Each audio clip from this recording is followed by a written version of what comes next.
আপনার সাথে তো অনেক টকশো করেছি, আরও বহু জায়গায় বলেছি। আমাদের দিক থেকে আমরা সবসময় বলছিলাম যে নির্বাচন অপরিহার্য এবং বাংলাদেশের গণতান্ত্রিক উত্তরণে বিচার, সংস্কার, নির্বাচন একটা আবশ্যকীয় উপাদান এবং এই সরকারের প্রধান দায়িত্ব সেই জায়গাটা।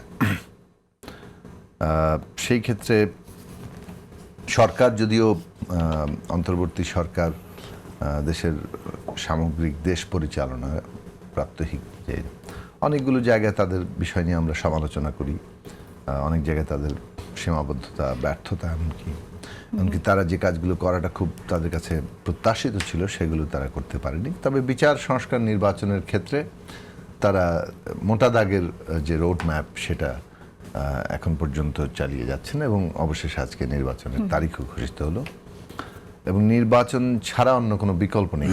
বারবার বলছিলাম নির্বাচন হবে, সেটা আমরা আগেও বলেছি, এখনও মনে করি যে নির্বাচন হবে। এটা বাংলাদেশের অস্তিত্বের সাথে এখন যুক্ত হয়ে গেছে। তবে তফসিল ঘোষণার জন্য আমরা স্বাগত, মানে ঘোষণা করা হয়েছে সেটাকে স্বাগত জানাই। তবে নির্বাচনের পরিবেশকে, যেটা আমরা বারবার বলছিলাম গভর্নমেন্টের কাছেও, ইলেকশন কমিশনের কাছেও, যে এক তো হচ্ছে যে আমাদের সংস্কার সংক্রান্ত যে ডিবেটগুলো ছিল, কিভাবে সংস্কারের ন্যূনতম ঐক্যমত্য সেটা বাস্তবায়িত কী পদ্ধতিতে হবে, সেটা নিয়ে এখনও ডিবেট থাকলেও বলতে পারেন যে একটা পথ সরকার জানিয়েছে, সেটা কম বেশি সবাই মানে কি বলে যে পুরোপুরি সম্মত না হলেও সেই ধারাতেই তারা চলছেন আপাতত। আমাদের দিক থেকে বক্তব্যটা ছিল যে এইটার পরে প্রধান ইস্যুটা হবে নির্বাচনের পরিবেশ এবং নির্বাচনের পরিবেশ যদি আমরা ভালো দেখতে চাই তাহলে তো ধরেন এটা মনিটরিং দরকার।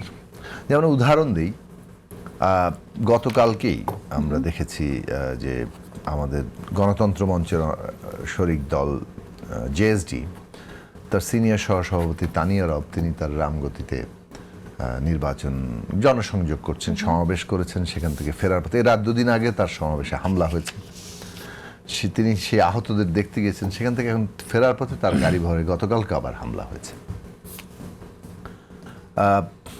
এর আগেও বিভিন্ন জায়গাতে নানা ধরনের হয়রানির খবর প্রার্থীদের, কিংবা এমনকি টপ নেতৃত্বের, মানে বিভিন্ন দলের প্রধান সারির নেতৃত্বের বিভিন্নভাবে তারা হেনস্থা বলেন, নানা ধরনের বাধার সম্মুখীন হয়েছেন।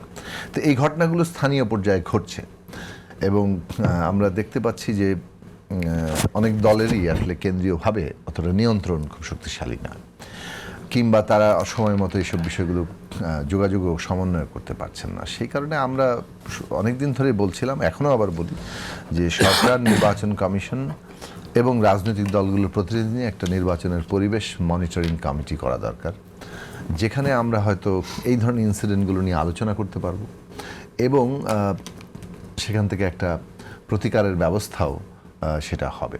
নির্বাচনের পরিবেশ যেমন সরকারের আয়োজন ঠিক করা একটা সরকারের দায়িত্ব, একই সাথে রাজনৈতিক দলগুলোরও কিন্তু ভূমিকা খুবই গুরুত্বপূর্ণ এবং তারা যদি এখানে আন্তরিক ভূমিকা না নেন, কেবল সরকারের যে বাস্তবতা, তাতে পরিবেশ একটা বড় হুমকির মধ্যে থাকবে এবং পরিবেশ যদি হুমকির মধ্যে থাকে তাহলে নির্বাচনও কিন্তু ওই আস্থার জায়গাটা তৈরি করা, মানুষের ভোট দেওয়ার ক্ষেত্রে যে উৎসাহ আমাদের দেশে আছে, কিংবা স্বস্তির জায়গা থাকলে যেভাবে থাকে, এখানে আপনি যেটা বলছেন যে আন্তরিক একটা ভূমিকা এখানে খুবই প্রয়োজনীয়, সেই জায়গায় আপনি কি মনে করেন যে আসলে আর কি করা উচিত?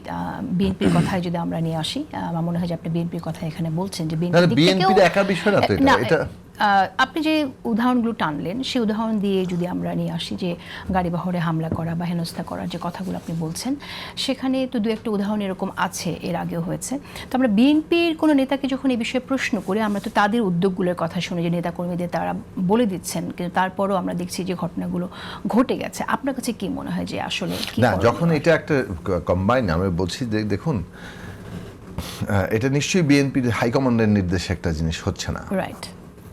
তাহলে স্থানীয়ভাবে তো অনেক ধরনের কনফ্লিক্ট হবে, শুধু বিএনপি না, অন্য যে কোনো দলই, মানে যে কোনো ধরনের মানে একটা ঘটনা ঘটাতে পারে। এখন আমি ধরে নিলাম যে আমাদের দলও একটা অপরাধ করতে পারে, আমি এইভাবে যদি আমি নিজের উপরে নিয়ে কথাটা বলি, আমাদের দরকার হচ্ছে এমন একটা ব্যবস্থা করা যেখানে আমরা প্রতিকার পেতে পারি। এখন সেন্ট্রালি একটা জিনিস যখন একটা ন্যাশনাল একটা জায়গা থেকে একটা বিষয়ের ব্যাপারে যদি আমরা মনে হয় যে না ওখানে একটা ব্যবস্থা নিতে হবে, তখন ওইখানকার স্থানীয় প্রশাসন এবং অন্যান্য যে অর্গান তারাও যেভাবে এটাকে সিরিয়াসলি নিতে একটা একটা চাপ বোধ করবেন,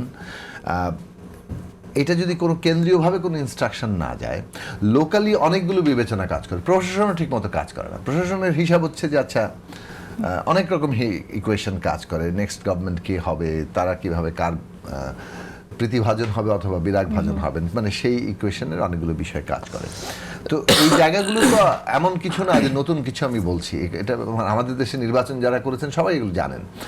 এগুলো জানা জিনিসই হ্যান্ডেল করার জন্য হয় গভর্নমেন্টের ওই ধরনের ক্যাপাসিটি থাকতে হয়, যেটা এই গভর্নমেন্টের ক্ষেত্রে অনেকগুলো বিষয়ে দুর্বলতা আছে, বিশেষত প্রশাসন, আইন শৃঙ্খলা বাহিনী, এবং পরিস্থিতির যে জায়গায় আছে সেখানে পলিটিক্যাল পার্টিগুলোর একটা কম্বাইন্ড রেসপন্সিবিলিটি আছে বলে ওকে, সেই জায়গায় আমি সেটা হচ্ছে আসবো। অভ্যুত্থানের রেসপন্সিবিলিটি। আমরা শেখ হাসিনার ফ্যাসিবাদের বিরুদ্ধে লড়াই করে তাকে সরকারের পতনে বাধ্য করে আমরা যখন একটা ইলেকশনের কথা বলছি, তাহলে আমাদেরকে একটা মানে সুষ্ঠু, অবাধ, গ্রহণযোগ্য নির্বাচন কিন্তু উপহার দিতে হবে, যেখানে মানুষ ফ্রিলি, মুক্তভাবে, তার স্বাধীনভাবে তার ভোটটা দিতে পারছেন। সেই ভোটের ভিত্তিতেই সমস্ত ফলাফল নির্ধারিত হচ্ছে। আমি আসছি এই আবার একটা আপনার বাক্য কাছে। বলি, এটা কিন্তু একটা চ্যালেঞ্জ, এবং এর রেসপন্সিবিলিটিটা অভ্যুত্থানে কিংবা আন্দোলনে অংশগ্রহণকারী সকলের উপরই বর্তায়। বদনাম যদি হয় তো সেটা তো সবার ঘাড়েই যাবে। ফলে এই কথাগুলো বারবার বলছি, এবং সেই বলার পরেও অনেকগুলো কথা আমাদের দাবি কোনোটাই মানা হয়নি এটা বলবো না। আজকে পর্যন্ত এই সংস্কার কমিশন, মানে সংবিধান সংস্কার পরিষদ, গণভোট, মানে অনেকগুলো জিনিসই কিন্তু আমরা শেষ পর্যন্ত একটা জায়গায় নিয়ে আসতে পেরেছি।